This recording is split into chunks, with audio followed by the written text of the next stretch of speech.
গরু চিনেন?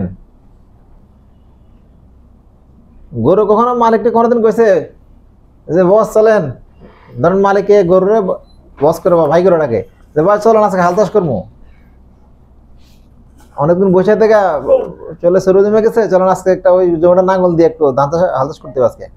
গরু কোনোদিন কইছে? এই কইছে নি কোনোদিন? নাকি মালিক ডাকছে গরু চল আজকে হাল হাল দিয়ে দিবে, আর গরু নাচতে নাচতে জোয়াল নিয়ে দৌড়ে গেছে মাঠে? এমন ঘটনা করছে? কি করছে মানে ঘটে কি, তাই না? গরুর পিটাতে পিটাতে নিয়ে খেতে নিয়ে যায়, নিয়ে গায়ের মতো ধরা মানে ঘাড়ের উপর জল তোল দিয়ে দে পাশার মধ্যে বাড়ি।